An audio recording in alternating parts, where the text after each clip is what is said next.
अस्सलाम वालेकुम।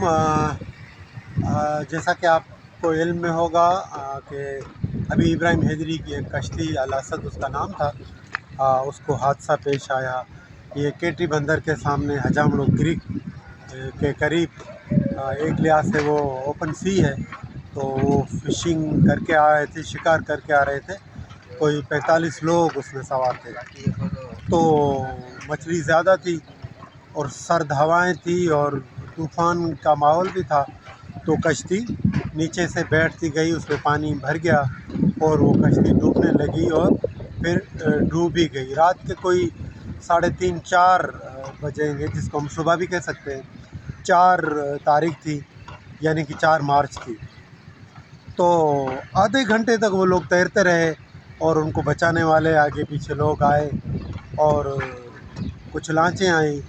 तो बड़ी जद्दोजहद के बाद उनको तकरीबन 32 लोगों को रेस्क्यू किया गया।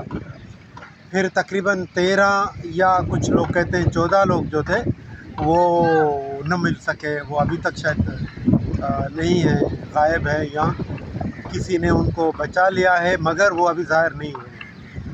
ख़दशा यही है कि वो अपनी ज़िंदगी से हाथ धो बैठे हैं या वो अब इस दुनिया में नहीं रहे। वो भी आज या कल तक क्लियर हो जाएगा। बहरहाल वो लोग यहाँ आए, मीडिया पे बातें भी हुई और हमारे पाकिस्तान फिशर ग्रुप के दोस्तों ने भी इसकी रिपोर्टिंग की।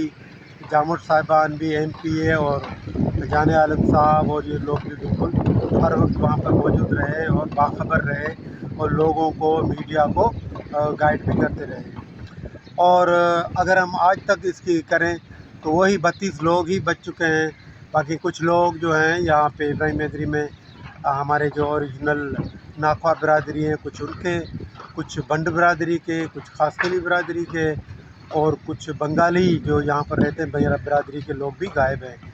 तो वो उन्हीं 13 से 14 लोगों में हैं।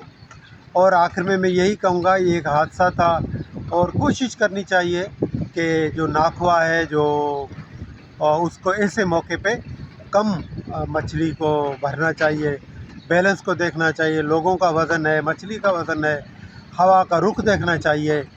तो ये बहुत सारी चीज़ें हैं कि हम कोशिश करके बच सकते हैं। और हुकूमतों के भी रेस्क्यू सेंटर या इस तरह से रेस्क्यू बोट हो जो बर वक्त वहाँ पर पहुँचे और लोगों को बचाए, क्योंकि सबसे अहम चीज़ जो है वो लोग, उसकी जान है। एक आदमी के जाने से उसकी पूरी फैमिली मुतासर होती है।